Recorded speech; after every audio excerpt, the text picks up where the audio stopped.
नमस्कार बच्चों, आइए आज की इस वीडियो में आपका फिर से स्वागत करती हूँ। आपको स्कूल से 2 बुक दी गई हैं जो एडगिट अभ्यास पुस्तिकाएं हैं, जिनमें 3-3 सब्जेक्ट दिए हैं आपके, है ना। एक में विज्ञान है, गणित है, सामाजिक है और एक दूसरी हिंदी, संस्कृत, इंग्लिश है। और कक्षा 8 की मैं आज बताने जा रही हूँ। और तो चैनल पर नए हो तो चैनल को सब्सक्राइब और लाइक कर लें और अपने दोस्तों के साथ शेयर भी कर लें, ताकि वो भी जल्दी अपनी बुक्स भर सकें, है ना। और आपकी इस साल बोर्ड है तो अच्छे से इसमें से पढ़ते भी जाइएगा, क्योंकि जब फाइनल एग्ज़ाम में क्वेश्चन पूछे जाएं तो हो सकता है इसी में से आएंगे, तो आपसे बन ही जाएंगे, है ना। क्योंकि आप इसमें से पढ़ भी लीजिएगा। तो चैनल को सब्सक्राइब कर लें, ताकि जब भी मैं वीडियो अपलोड करूं तो आपके पास तुरंत नोटिफिकेशन पहुंच जाए। और मेरे शिक्षा की दीक्षा वाले चैनल में जाके प्लेलिस्ट में देख लेना, आपको सारे वीडियो उसी में मिल जाएंगे, ठीक है।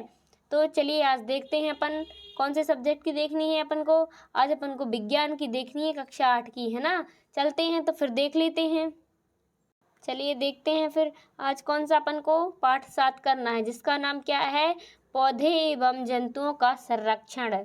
पहला प्रश्न क्या है इसका, विशेष क्षेत्रीय स्पीसीज के कोई 2 उदाहरण लिखिए। विशेष क्षेत्रीय स्पीसीज के 2 उदाहरण लिखने हैं, ठीक है। तो उत्तर क्या हो जाएगा, भारतीय विशाल गिलहरी तथा उड़ने वाली गिलहरी इस क्षेत्र के विशेष क्षेत्रीय प्राणी हैं, ठीक है। तो अपना पहला आंसर कंप्लीट हुआ। दूसरा क्या है, वनोन्मूलन से आप क्या समझते हैं।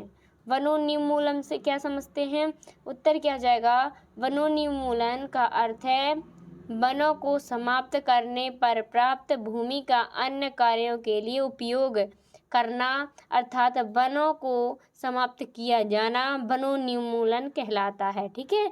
तो ये आपको दूसरा क्वेश्चन कर लेना है, ठीक है। देख लेते हैं तो इसी प्रकार तीसरा देख लेते हैं। तीसरे में क्या है, सूखा क्यों पड़ता है। जो सूखा पड़ जाता है खेतों में तो क्यों पड़ता है सूखा, तो उत्तर क्या होगा इसका, पृथ्वी के ताप में वृद्धि के कारण जल चक्र का संतुलन बिगड़ जाता है और बढ़ में कमी आती है, जिसके कारण सूखा पड़ जाता है ना। तो आपको पूरा यहाँ से यहाँ तक तीसरा कर देना है। चलिए चौथा देख लेते हैं, क्या है इसमें, राष्ट्रीय उद्यान क्यों बनाए जाते हैं। क्यों बनाए जाते हैं, तो राष्ट्रीय उद्यान वनस्पति जात, प्राणी जात, दृश्य भूमि तथा ऐतिहासिक वस्तुओं का संरक्षण करते हैं, इसलिए राष्ट्रीय उद्यान बनाए जाते हैं, है ना। अपना चौथा आंसर यहाँ से यहाँ तक पूरा कंप्लीट हुआ।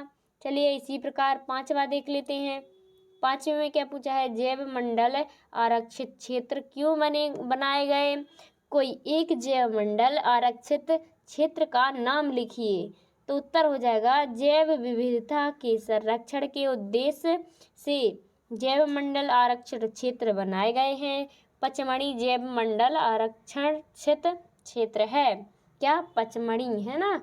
इस प्रकार आप जो कि पांचवा क्वेश्चन था वो भी कंप्लीट कर लीजिएगा। छठवां देख लेते हैं।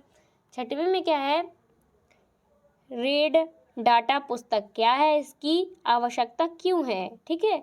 उत्तर क्या हो जाएगा, रेड डाटा पुस्तक वह पुस्तक है जिसमें सभी संकटों उत्पन्न स्पीसीज का रिकॉर्ड रखा गया है। पौधों, जंतुओं और अन्य स्पीसीज के लिए अलग अलग रेड डाटा पुस्तकें हैं, है ना। इस प्रकार अपना जो कि छठवां क्वेश्चन था वो भी कंप्लीट हो गया। चलिए देख लेते हैं सातवां क्वेश्चन,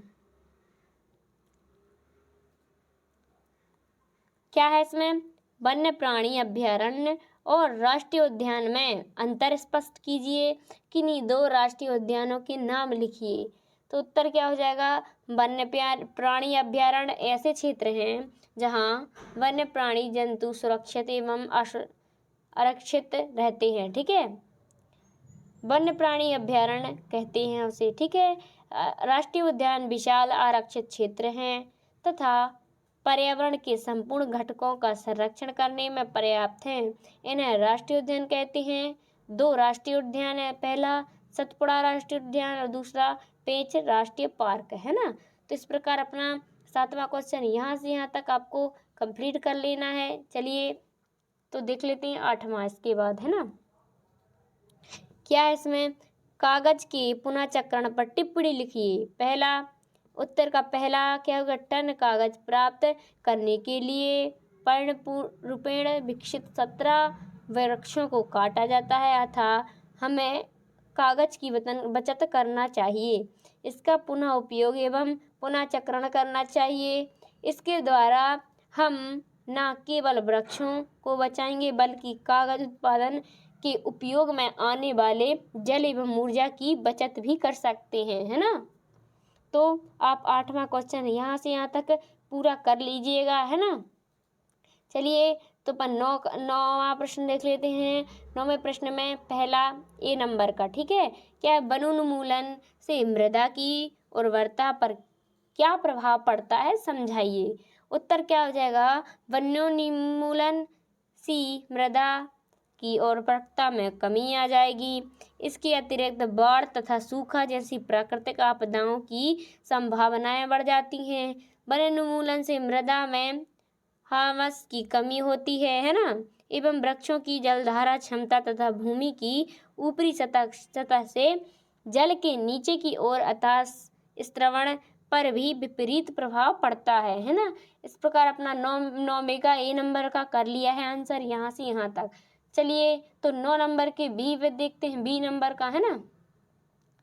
9 का बी क्या है, वनोन्मूलन से वर्षा पर क्या प्रभाव पड़ता है। तो उत्तर क्या हो जाएगा, वनोन्मूलन से पृथ्वी के तापमान में वृद्धि के कारण जल चक्र का संतुलन बिगड़ जाता है और वर्षा दर में कमी आ जाती है, ठीक है।